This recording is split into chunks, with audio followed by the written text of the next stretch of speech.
E aí? E aí? Tô esperando. Oi, Kian. Ai, é bem bom. Imaginem vocês só ouvir uma figurinha com a minha voz. Tá bem que eu não sou muito bonita, mas é diferente de que olhar para né? O nada. Bom, gente, semana passada. Oi, Isabela. Oi, Bê. Ai, aí é bem melhor, bem melhor. Semana passada não tivemos aula porque vocês estavam de recuperação, certo? Então, a tarefa da semana retrasada foi a respeito do Bosch, né? Daquele artista gótico, que é lá do final da Idade Média. Vocês sabem que aquele último momento, a Idade Média foi um período muito longo, certo? De 1000 anos, muito tempo mesmo. 1000 anos é muita coisa, né? Para um estilo artístico, para um modelo de sociedade, né? Vocês sabem que foi realmente um período longo. Só que, claro, sempre tem algumas variações dentro daquele momento, certo? E aquele último período da Idade Média foi aquele período gótico, né? Que tem todas os prédios com as janelas mais pontudas para cima, é um período onde tem as gárgulas ali, aquelas esculturas nas igrejas que são meio, parecem meio animal, meio, né, uma coisa bem, como dizer, bem grotesca, né? Então, bem escura é a última parte da Idade Média. E o Bosch foi um artista, assim, muito diferente de todos os artistas daquela época, que pintavam os santos, que faziam os ícones, né, com o fundo dourado. Então, ele fez uma obra que é famosíssima até agora, que está na Espanha, que é aquele Jardim das Delícias, né? E vocês sabem que os artistas modernos, sobretudo os surrealistas, se inspiraram bastante nessa obra, porque ela é realmente muito grotesca, tem uma imaginação muito grande, e ele pintou e desenhou coisas assim muito surrealistas, né? Quando ele representou naquela obra o paraíso, o inferno e o juízo final, certo? Depois eu mandei naquela tarefa o link para vocês verem o vídeo com análise da obra, e vocês podem ver na internet a obra em detalhe. É bem assustadora, tá? E eu pedi para vocês naquela tarefa que vocês fizessem a sua própria representação do céu e do inferno, tá? Tudo ok com essa tarefa da semana retrasada?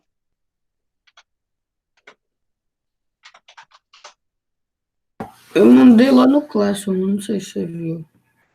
Eu ainda não vi, que a esse final de semana eu não corrigi, mas já vou entrar e já vou ver. Eu vou Mas que mandar bom que hoje. tá. Mas foi tranquilo entender a tarefa, assistiram o vídeo. Ótimo. Gente, é muito importante que vocês assistam os vídeos que eu mando, que estudem embasados no material que a professora escolhe para vocês, tá bom? E isso serve para vocês agora, serve para todas as disciplinas, serve para pensar isso na universidade, tá? Porque às vezes, inclusive na recuperação, eu vi que vocês pesquisam em sites que são meio duvidosos, tá? Não é que esteja errada a informação daqueles sites, toda matéria, Wikipédia, meu resumo. Não tem falsidades, tá? Mas é uma coisa muito rasa, muito reduzida, né? Então, a professora escolhe o material porque tem o conteúdo que a professora considera necessário que vocês saibam, e é um conteúdo de qualidade. Então, qualquer prova, qualquer trabalho que vocês vão fazer, sempre tem que ser embasado no material que a professora mandou para vocês. tá? Porque aí vão estar as questões do conteúdo da nossa disciplina.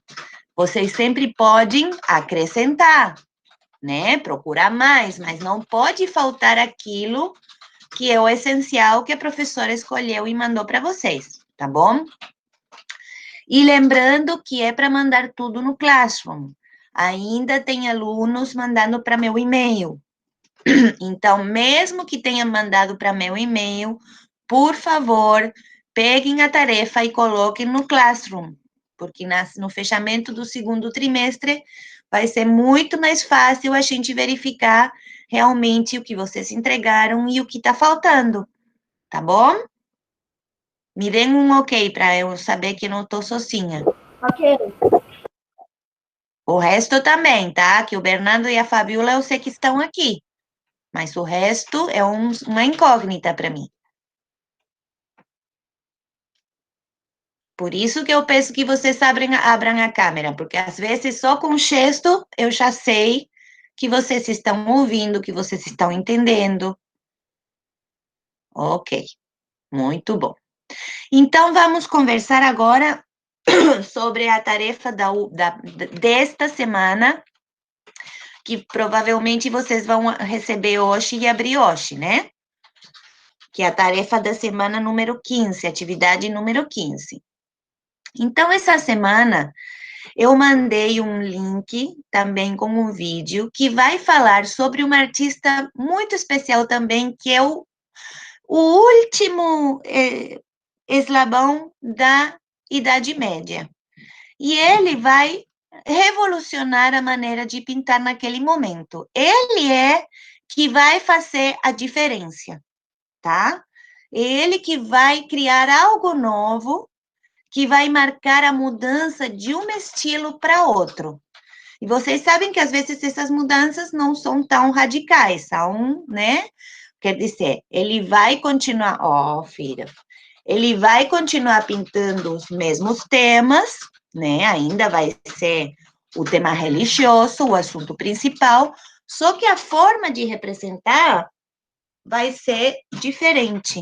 Ele vai parar com esses fundos dourados e aquela coisa de falta de perspectiva e aquela coisa bem esquematizada da figura humana, que era a forma de representar durante todo esse momento, lembrando que durante a Idade Média se perdeu todo o naturalismo que existia na Grécia e na Roma, todo aquele realismo, lembram dos retratos romanos, como eles conseguiam fazer esculturas que quase fotográficas, né, que dá para saber como é que eram esses imperadores, graças àquelas esculturas de bronze ou de pedra.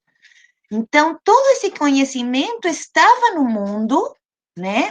O ser humano já sabia fazer daquele jeito, uma técnica muito apurada, só que abandona tudo aquilo para representar os corpos humanos de uma maneira bem simplificada e esquemática e nada naturalista. Por quê? Porque eles não queriam que os santos que eles representavam se parecessem com pessoas reais, porque os santos eram algo diferente, né? Eram algo divino, celestial. Então, não podiam se parecer às pessoas de carne e osso. Por isso, aquela simplificação das figuras, né? E aquela coisa do fundo dourado, sempre das auras, para representar tudo aquilo que era divino. Agora vem o Giotto, né? E fala: não, eu vou fazer diferente. Então ele começa, tira o fundo dourado e coloca céu, coloca paisagens. E as figuras humanas, elas deixam de ser tão estéticas, tão estáticas, tão paradas, e começam a ganhar um pouco de movimento, um pouco de naturalismo.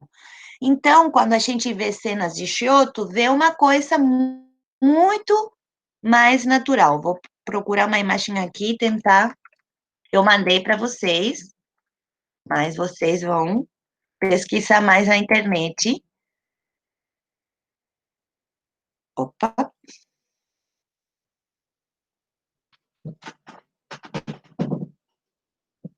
Ó. Só um pouquinho, gente, hein? Eu vou mostrar uma pintura que é colocada aqui como exemplo no vídeo que eu mandei, que eles fazem uma comparação entre a mesma cena pintada por Giotto e pintada por artistas anteriores. E outra coisa, durante a Idade Média, não tinha figura do artista, sabem? A gente não sabe quem que pintava. Só com Bosch e com Giotto é que a gente começa a conhecer nomes de artistas. Porque até então, eles não era dado o valor que tem um artista com nome e sobrenome. Eram todos artesãos anônimos, né? Muitas vezes eram os mesmos monges que faziam as pinturas. Então, o artista era anônimo, não interessava quem tinha pintado. Era, digamos que um trabalhador comum, contratado para fazer aquilo, mas ele não tinha o direito de colocar assinatura na obra, tá entendendo? Que a gente pode conhecer o nome do Giotto, o nome do Bosch, mas só porque já estava mudando o momento. Mas antes disso, todo mundo anônimo. Chegou a imagem para vocês? A mim só não. Ainda não? Tá chegando, tá chegando. Já chegou, prof. Ótimo. Então, observem essa cena. Estão vendo que eles têm as auras douradas, só que o fundo já não é todo dourado. Tem uma paisagem, tem uma noção de perspectiva. Eles estão mais na frente, a paisagem está no fundo, né? Há algumas expressões, eu não sei a qualidade da imagem que vocês estão vendo, porque vai depender da internet de cada um. Mas dá para ver nos rostos das pessoas, sobretudo de Maria, que está segurando Jesus, daquele apóstolo que segura os pés, dos que estão bem pertinho, que eles têm todos uma expressão de tristeza, né? Antes do Giotto, ninguém estava representando expressões de sentimentos. Era uma coisa mais neutra, sabem? Aqueles rostos que não tá nem feliz nem triste. Aquela coisa inexpressiva. Já o Giotto, ele coloca ali um sentimento, coloca essa noção de perspectiva na paisagem, tem espaço entre as figuras, não estão colocadas uma do lado da outra, todas juntas e pronto. Não, cada uma está numa posição. Um estão em pé, outros estão mais perto, outros estão segurando. Então, a gente tem toda essa noção de perspectiva. Posturas também que até então não se usavam, né? Era representado de uma maneira completamente real, uma cena dessas, tá? Talvez todos em pé, mas não dessa maneira, como se fosse uma fotografia do que realmente aconteceu, tá? Então, o Giotto realmente é bem, bem importante. Ele tem várias obras, algumas estão em discussão se realmente são dele ou não, igual que o Bosch, né? Tem sempre todo esse trabalho dos arqueólogos e dos estudiosos da arte. Como é que é? Na nossa família, esperem que alguém mandou uma mensagem no chat. Espero que tenha a ver com a aula. Vamos ver. Na minha família, nós chamamos essa expressão de cara de peixe morto. Bem isso, Bê. Bem isso, essa cara de nada. Na Argentina, a gente diz cara de nada. Então, o Giotto vai criar algo diferente, tá? Vai ser um revolucionário nesse sentido. E é o último pintor, e junto com Bosch, os dois que tem nome e sobrenome da Idade Média. Depois disso, a gente vai ingressar num outro momento, que é o Renascimento, né? A gente sai da Idade das Trevas e vai ao renascer da razão, né? Do homem como centro das coisas, o nascimento das perguntas, da ciência, tá? Então, o Giotto vai dar esse início para as coisas começarem a mudar.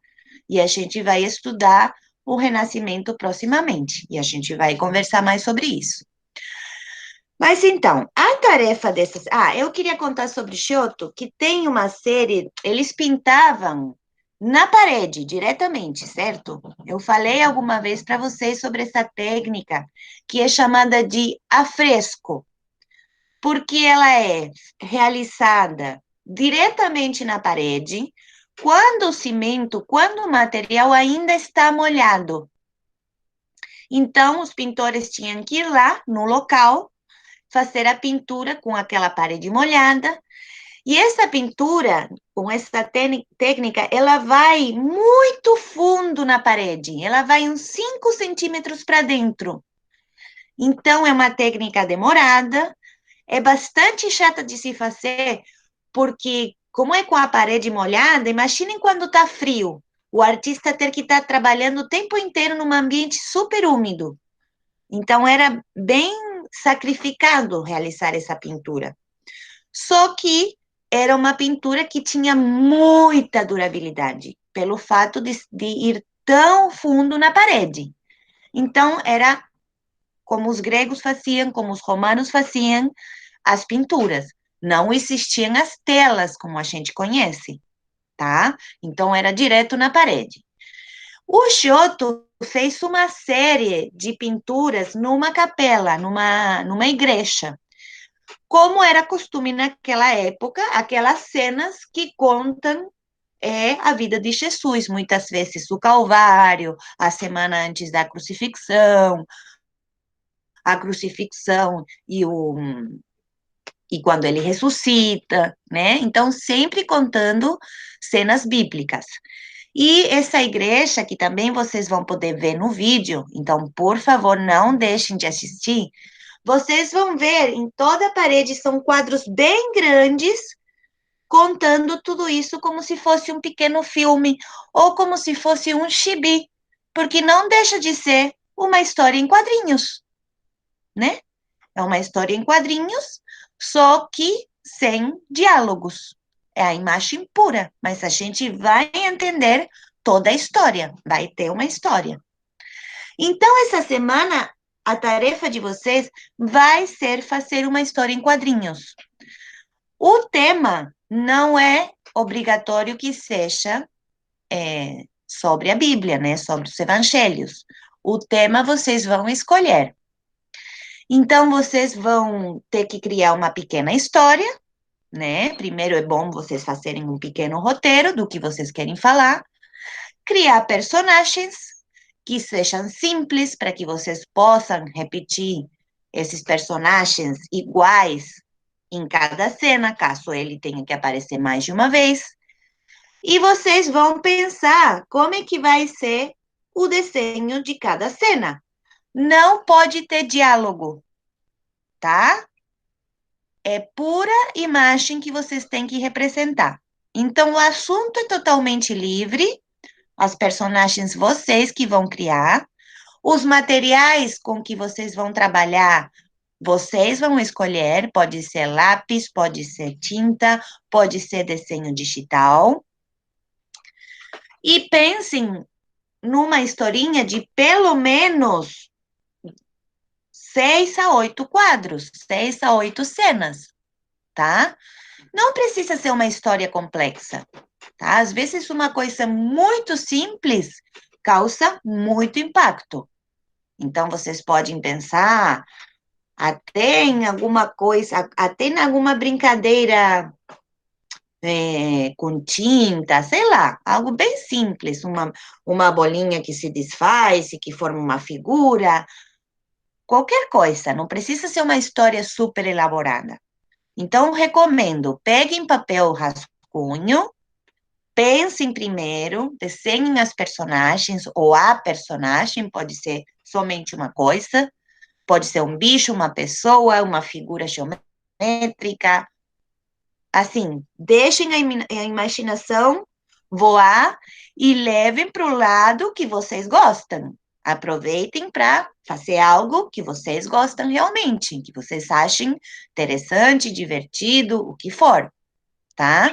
Depois de vocês criarem esse pequeno roteiro, vocês já podem dividir a sua folha, vocês podem usar uma folha ou duas folhas, isso vocês que escolhem, dependendo do tamanho que vocês queiram fazer cada cena. Só não façam pequenininho demais, tá? Mas vocês dá para fazer numa folha, duas, três, ou cada cena uma folha, vocês que sabem. E aí vocês vão desenhar, pintar ou fazer isso no desenho digital no computador, tá bom?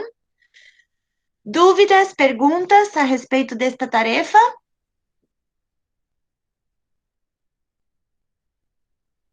Nada, não tem nada, prof. Tá tudo suave.